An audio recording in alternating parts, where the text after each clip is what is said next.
प्रसन्न होकर के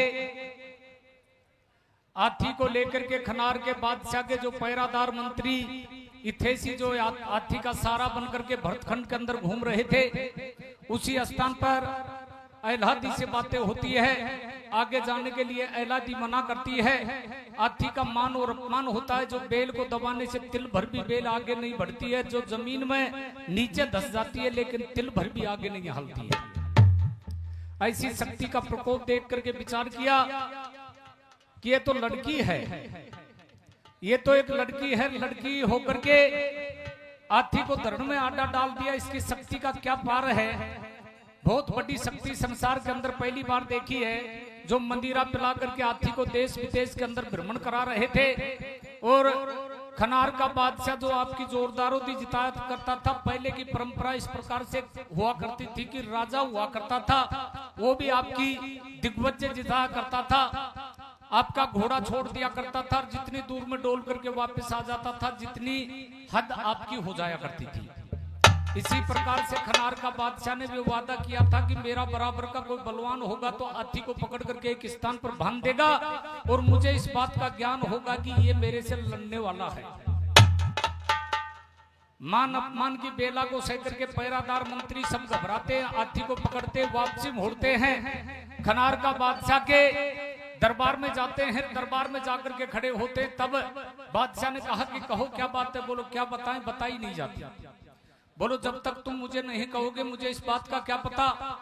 बोलो महाराज एक लड़की होकर के हाथी को धड़ में आटा डाल दिया। हाथी की गोटी गड़ गई और तिल भर भी बेल आगे नहीं खींच सका। उसके भाव को देख करके हम बारी बारी से ऐसी त्रिया की प्रशंसा कर रहे हैं कि भगवान संसार की शक्ति संसार में बड़ी अपार होती है। खनार का बादशाह इस बात को सुनता है, मन में विचार करता है कि भगवान ये तो बड़ा अजूबा पहली बार देखा है। जो लड़की होकर के हाथी को रसातल में डाल दिया, ये कोई छोटी बात नहीं है। फिर बोलो महाराज उसने इस प्रकार से भी कहा,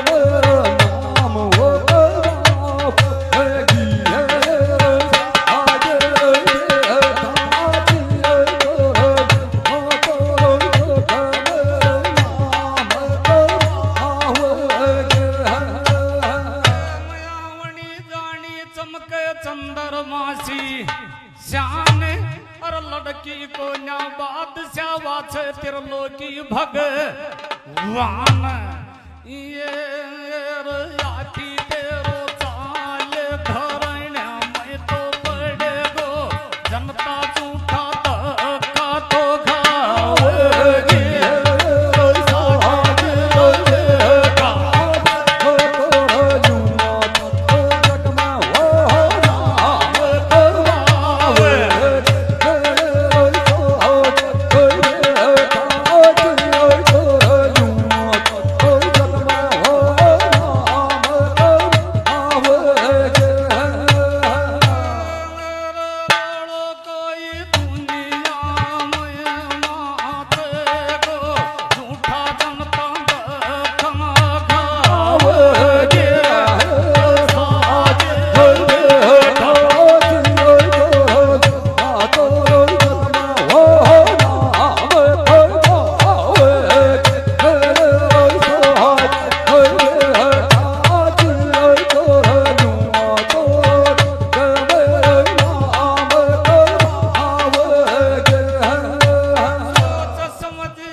तड़के मंडे जीवन ग्यारी ये कुण को तड़के छोड़ा मैं उजड़े दो उजड़ा घर में कैया सी बसावे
आपके बीच में कथा प्रसंग चल रहा था।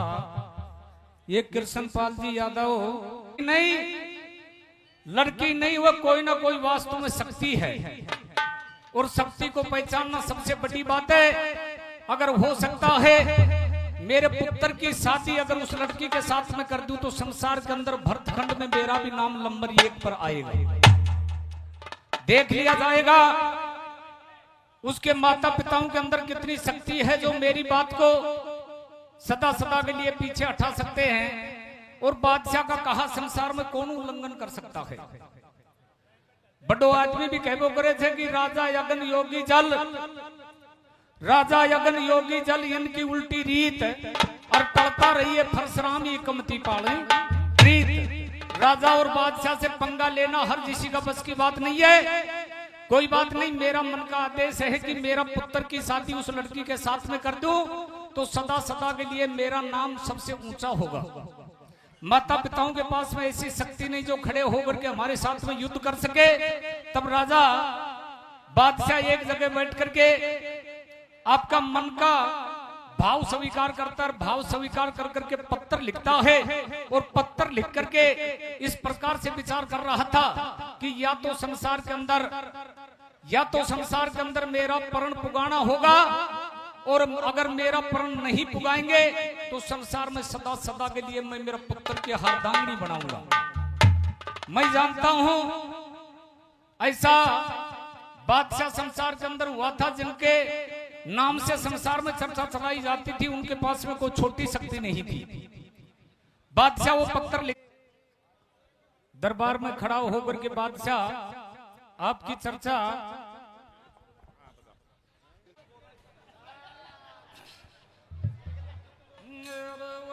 बात से तो बारे बोलो बारे लड़की में तो खबर सुना दे